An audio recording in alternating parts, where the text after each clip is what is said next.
Oh, hello, YouTube people. I teching this berry. Behold, new invention that I make. Wheel. It called wheel. Very smooth design. It rough around the edges. Prototype phase. Getting there. But behold, fluid movement. You can wheel around on wheel. Do you like wheel? Would you like wheel? My wheel. No one else allowed to have wheel. Copyright. My wheel. Yeah, I don't think anybody is giving any royalties to the caveman that invented the wheel like 70,000 years ago or something like that, right? Yeah, I mean, there should be a giant statue of Ugg the caveman holding up his creation of wheel. I don't see that anywhere, do you? Yeah, it's not fair, man. Caveman Ugg, he invented the wheel. No one gives him any honors for that. Okay. Hello, everybody. Welcome back to the Devil Fruit Discussions. Today, we're going to be talking about the Shari Shari No Mi, or the wheel fruit. And this is probably going to be the shortest video in the Devil Fruit series, if not one of the shortest videos on my channel that isn't just like a joke video. But maybe not. Maybe not. I'm selling myself too short already. All right? So just because this Devil Fruit only appears in the manga, and only one panel in the manga, that's it. That's all we have to go off on here. You know, I get asked a lot of questions. Hey, Teching, how could you possibly make a 25-minute video about something that only appears, you know, 2 panels in the manga or for like a couple minutes in the anime? How could you possibly do that? Well, we're really pushing the limits on this one, because allow me to show you the one and only time that the Shari Shari No Mi is shown in the One Piece story. That's it. That's it. That's the panel right there. This is Sharinguru. He's a member of the Marines. He's at the Buster Call Denny's lobby, just like Very Good and Shu and Glove, the guy with the boxing gloves. And there was a scene where Frankie, you know, he's very moved by everything that's happening, and he needs to get out of there. And Sharinguru is blocking his path, and Frankie's like, "Bring it on, baby, let's go!" You know, Frankie's like energized, like, let's just like make it one final push. I just gotta beat like one more Marine and with a Devil Fruit power, and then we could get out of here, kind of thing, right? So Sharinguru doesn't state his name, nor does he state what his Devil Fruit ability is. This is stuff that was all found out later in like supplemental material and things like that. So he has the power of the wheel fruit, allowing him to change part of his body parts into wheels. Now, originally, I erroneously thought that it allows him to turn his body into, like, tires. You know, like, he turns his arm into, like, a car tire and then tries to, like, run you over, like, time for some road rash, and it just tries to, like, hit you with a wheel. No, he doesn't have the ability to turn his body into car tires. What he does is he literally just rotates his limbs, okay? So he could take his hand, maybe make like a karate chop kind of movement, and then he just rotates his hand over and over and over again at probably hundreds, maybe thousands of RPMs, and then he uses that to like attack you like a circular saw, just like, aha, there you go. Or he could spin his entire arm, you know, at the joint. I guess any joint he could just spin at crazy levels of rotations per minute and just attack you with that. He uses that on Frankie. Frankie doesn't seem to be really perturbed by that. He just kind of like, all right, let's go. Now, as I said, this is only in the manga. In the anime, I don't know why. Maybe they just didn't have the animation budget, or maybe they didn't feel like doing anything in that episode. They're like, we don't really feel like animating this guy with the wheels. You know, we're on a timetable right now. So Sharinguru does show up in the anime, but he only attacks Frankie with a sword. And that's it. Now, there was another character in the story that does have a Devil Fruit that only shows up in the manga and doesn't show up in the anime. However, it is an unnamed Devil Fruit as of recording this right now in 2025. It's one of Whitebeard's allies, Apoida. Apoida was the dude that has the hat and has like the striped sweater, you know. He has an ability to turn into a caterpillar. It's in the manga. You can kind of blink and you miss it sort of scene, and it's only in this panel in the manga, and we don't see it in the anime. Apoida also used to be a member of Whitebeard's crew way back during like Odin's flashback. We see him there. But that is a probably like some kind of bug zone that has just not been named yet. So hopefully we'll find out about that at some point. However, yeah, in terms of named devil fruits, Sharinguru is the only one that is manga exclusive. Never shows up again after this. Don't even really find out what happened with Frankie, like if Frankie, like, really thoroughly defeated him or just kind of like knocked him away and then ran past him, because Frankie had other stuff going on right now, you know what I mean? But yeah, that's the wheel fruit for you. Okay, how far are we into this video? Not even 6 minutes yet. Okay, so it's all right. We have some other stuff. I have some fun facts for you. So, the name Sharinguru. What is that name? Because Oda loves puns, all right? And you know that because this was a name that was not revealed in the chapter. This was a name he revealed way later. And so whenever Oda reveals names in data books, they are just 100% pun names. Like, one time I remember there was a random prisoner in level 5 of Impel Down, right? And he didn't have any lines. He was just one of the frozen prisoners in a cell. And for some reason, in one of the Vivra cards, Oda gave him a name. And the name was basically a pun on, I need a heater. Somebody please get me an electric heater. Like, that was the name of this guy, right? Because he was in freezing hell, right? So, Sharin in Japanese means wheel, okay? So Shari or Shari, it's the Shari Shari No Mi. Sharin means wheel, okay? Or anything that spins in like a circular kind of motion. Guru, so Sharinguru, is like the onomatopoeia sound of anything rotating. Like, I don't know, if you're making something on the stove and you have a spoon and you're like rotating it, like, you're kind of stirring like fudge or something like that. My mom makes a lot of fudge. She's a baker, so that's like something immediately I think of because my mom always has to like stir the fudge like crazy. So like, yeah, anything with like a stirring motion like this makes the onomatopoeia sound guru. All right, so that's where Sharinguru comes from. Also, those of you that are fans of Naruto probably know that, wait a minute, Sharinguru, Sharingan? Does he have the Sharingan? Maybe he does. He was wearing goggles. Maybe he takes those off and he has the Sharingan. What's his Mangekyo ability? I don't know, But yeah, so Sharingan in Naruto is literally, it uses the same word, Sharin, copy, wheel, eye. Although with the Sharingan, it's more of a representative of like, it spins in like a wheel and it kind of like copies the jutsu. It's more metaphorical rather than in Sharinguru's case, it's more of like, no, it's like his body literally rotates like a wheel. Yeah. This is fun, isn't it? Okay. So, yeah, that's pretty much all I have written down about the name. Okay. Awakenings. We can talk about awakenings. All right. So, all right, well, okay, legitimately, like, this would be very dizzying, right? This would be very disorienting as an awakening, right? Because let's say you're fighting this guy in, I don't know, a forest. So you run into Sharinguru in a forest, and he activates the power of the awakened wheel fruit. All of the branches on the trees in the forest would all begin to spin crazy fast. And it's like, from what we understand with the ability, like, this power has to give you a little bit of durability here, because if your arm was just well, first of all, if your arm was spinning like at 1,000 RPMs, it would just fly off your freaking shoulder. You just disconnect that bone and it just get ripped off and go flying off into the stratosphere, right?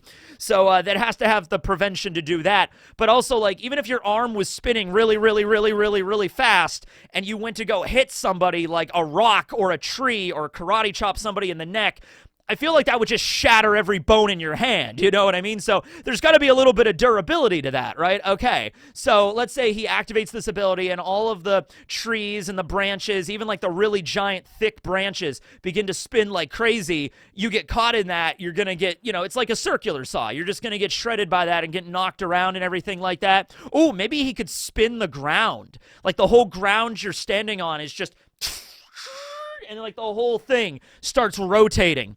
So you're just fighting on a giant rotating platform the entire time. See?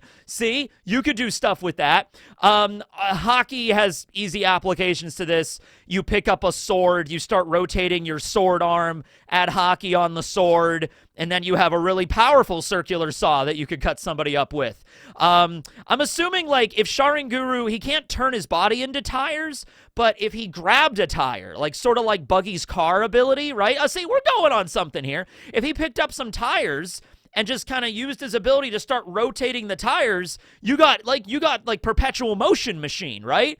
Just hook Sharinguru up to a generator or something and just have him constantly rotating stuff over and over again, and there you go. You got unlimited energy. Maybe that's the reason we haven't seen Sharinguru in a while. He's like at Marine HQ, and that's responsible for pumping all the emergency generator energy because he has the wheel fruit ability. Yeah, that's how you could use this, really, because, you know, in the case with like a lot of, I'm not a mechanic or anything, but if you get something to spin and you could just keep spinning something, like that generates power. So there you go. You just do that, right? Okay? Man, this is a whole... Now, wait a second. Now we've opened up a whole new possibility here with this ability.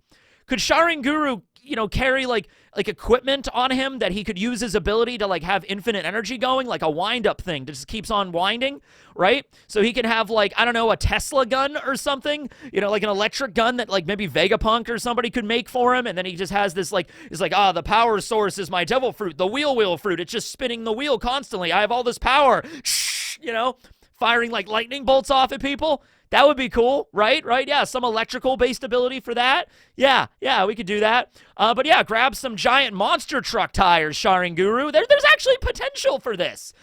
If he did awaken the ability, and he could use it on surrounding things, put giant tires on his ship. Kind of like Beiji's ship with it. Well, he had the tank treads, and it could go up on land. But like, just get giant tires and attach them to a boat.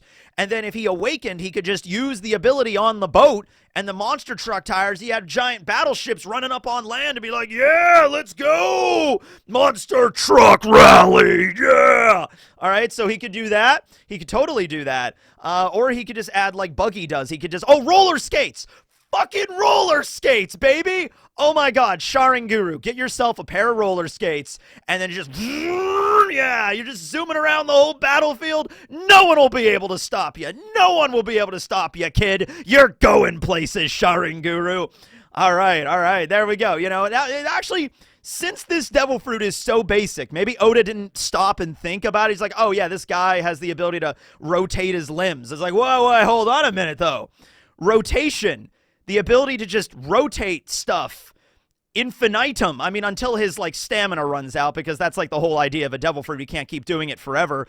But as long as he's, like, eating food, it seems like the energy return seems pretty good. He was spinning his arms and legs pretty damn fast, okay? And he's a trained Marine and all that, right? So he might be able to really generate a lot of power. So there you go. Yeah, friction. Yeah, just you do that, you know? The idea of like getting crushed under a tire and just having that spin at you, that seems pretty dangerous. If you had like armament hockey on that, you just get like shredded into the ground, you know, you just get turned into jelly in the street, and then he rides off, you know? Yeah, I mean, by that logic, why are we stopping at roller skates? We could do a scooter, we could do a bike, you know? I mean, cars kind of exist in the One Piece world, like, in Film Gold, they kind of exist, but they don't really exist. We don't see people driving around in giant trucks or anything like that, right? So, yeah, but if there was anybody that was going to create a vehicle... Wait a minute. What am I talking about here? Sharinguru's ability basically gives him the power to create a car. All he has to do is take 4 wheels, put them on something, and then he could just generate... You don't need an engine. You don't need a battery or a carburetor or anything. He's all of that. He's basically an electric car. I mean, not really an electric car, but, like, yeah, kind of. You know, he just gets into, like, a dolly or a cart that has 4 wheels on it, activates his power, and he starts moving forward or backwards. I'm assuming it works in reverse. I'm assuming he can control the directions, clockwise or counterclockwise, that he's moving the wheels, right? Yeah, he could probably do that. Sure. And then maybe he can unlock the Sharingan if he's really powerful, if he's really lucky enough. Maybe if he's a member of the Uchiha clan, maybe he can do that. Okay, well... I'm about out of ideas at this point, everybody. I'm about out of ideas. So if it's all the same to you, I think I'm going to move on to tree facts here in a moment. If you have any Any extra ideas? Now that we've unlocked the true potential of the wheel fruit to just infinitely rotate and generate power and electricity onto things, let me know down below on all the crazy stuff that Sharinguru would be capable of channeling this ability into electricity, okay? That would be marvelous right there, okay? So anyway, for tree facts today, we're talking about the majestic redwood tree. And this one I actually have some pictures of myself because I was at Sequoia National Park a few years ago. I went to California with my Uncle John. We went to Anime Expo, and then we drove up to Sequoia. Now, unfortunately, I had COVID while all these photos were taken. So I really enjoyed Sequoia. It was beautiful, but I was also like 7,000 feet up, car sick, and I had COVID. So I was like, oh, I was out of it. I was like, I was seeing these giant trees, and I was like, that looks really cool. I should probably take a picture with that. Yeah, it's cool. But I'm like stumbling and bumbling through Sequoia National Park, trying to breathe properly. Like, I really don't feel good, you know? So I would like to go back, not horribly sick next time. But, you know, these trees are really impressive. Their official name is Sequoia sempervirens, okay? As you can imagine, because they're so huge, they live a really long time, over 1,000 years old easily. And I just want to stop for a moment. Over 1,000 years old easily. There's ones that live over 2,000, and there's some that are even over 2,500 years old, okay? I want you to understand that these trees, some of these trees were growing when, like, the Roman Empire was still a thing. And I don't know if you know, that was a while ago. It's been a hot minute since ancient Rome, okay? Yeah, so that's very big trees, very old trees. They can grow up to 350 feet tall. The oldest one is a tree called Hyperion, which is the Greek god of light, and that's 379.7 feet tall. That's a tall tree, okay? Now, in the 1800s, they were kind of logged a lot. This was before there were a lot of, like, national park laws and everything, maybe try to preserve the natural beauty of the country and kind of stuff. So when that stuff really started, Teddy Roosevelt was really a big proponent of that kind of stuff, preserving the natural beauty of everything. But before that, like the 1800s, a lot of this stuff was logged. But, you know, now that it's preserved and, like, no, we're going to keep this majestic, beautiful area the way it is, you know, they're being saved. Because they're so big, they are the best tree at absorbing a lot of CO2, which could be very important for climate shifts and things like that. They absorb a lot of fog through their leaves and needles, and then it drips down onto the forest floor, which can be useful for a bunch of other plants. The name of Sequoia, there was a Cherokee leader of the native tribes named Sequoia. Okay, and they were very important in developing the Cherokee written language, and so that's the reason they're called Sequoias, okay? Don't worry, next time we're talking about Hawkins next time. We're going to be talking about Hawkins is Waru No Mi, the straw fruit, so that'll be that video. That'll probably have a little bit more extensive things to discuss. And then after that, Magellan's venom fruit. I cannot believe I have not talked about Magellan's devil fruit as a dedicated video, but I haven't. And Magellan is one of my favorite characters, so I'm really excited to talk about him. Thanks for watching, everybody. This will be Teching, signing out. Later, everyone.